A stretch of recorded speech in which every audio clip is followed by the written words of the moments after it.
Welcome back. In these next few slides, we'll study a difference equation. And from this difference equation, we'll study the relationship between it as well as to its block diagram, transfer function, and impulse response respectively. From the difference equation, we can actually generate through a simulation or by writing software code and letting xn be the impulse, and then generate the output as we have done previously. So writing software code, giving x of 0 equals to 1, x of 1 equals to 0, x of 2 equals to 0, and so forth. Simulating the impulse and substituting into this difference equation, we can get h of n, the impulse response.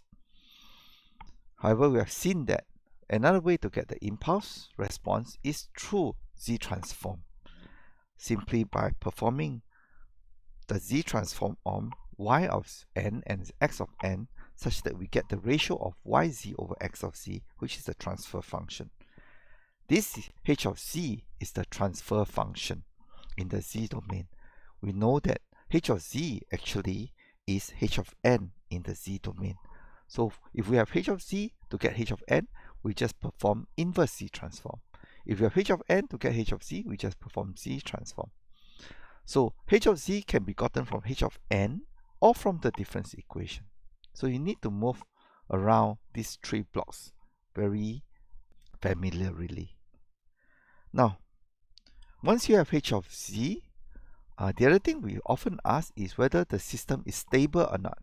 So when the system is stable or not, make this into positive powers of z's and factorize it so that it will look into this form.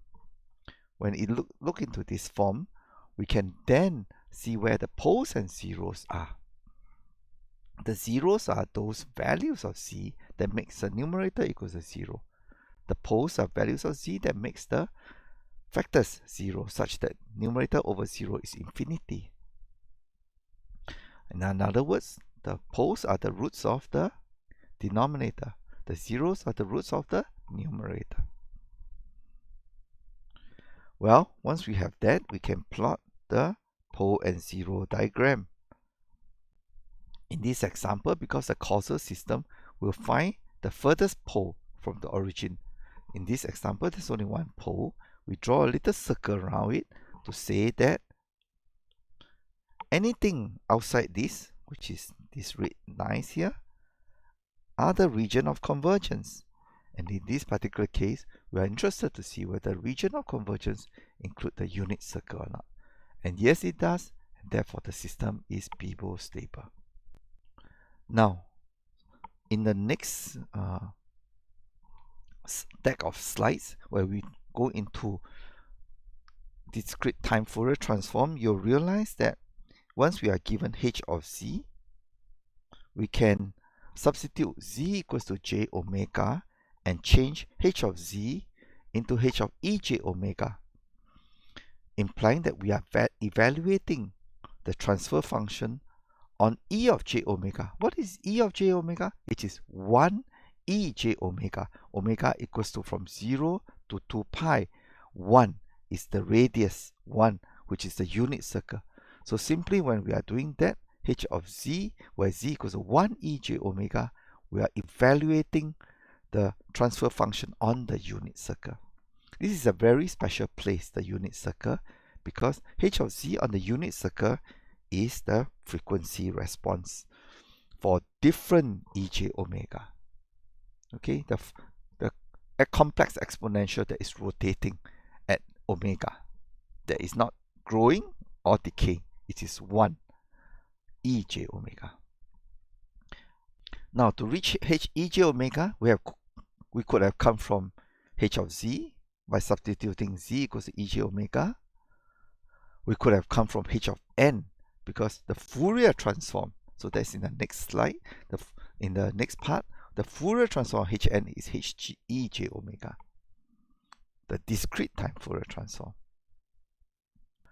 As a relationship between h ej omega and the pole and zero, because actually from the pole location and the zero location, you can actually very quickly estimate the frequency response. We'll go through it with some examples. And lastly, in the previous few slides, we have gone from the difference equation into the block diagram. All we need to do is to follow this block diagram and realize it as df1, direct form 1. So we have xn here, so it's xn. We have xn minus 1 here, so it goes through one delay. This is xn minus 1. Since both of them are multiplied by 1, then here instead of using a triangle, I use a cross. 1 multiply to represent this 1 and this 1. Plus 1/3 yn minus 1. Well, it goes out to yn. Yn needs to be delayed by 1 sample so that we can get yn minus 1 here. Multiply by 1/3.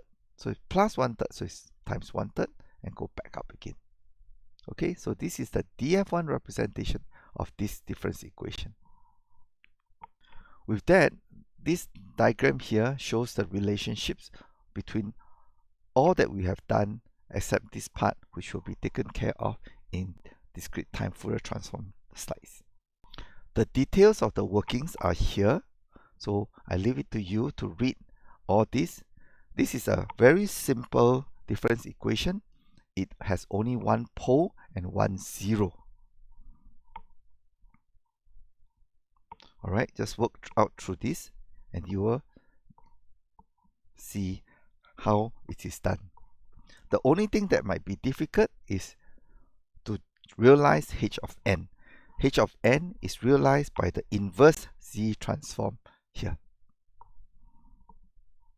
With that, we have concluded our lectures for the Z transform. Thank you.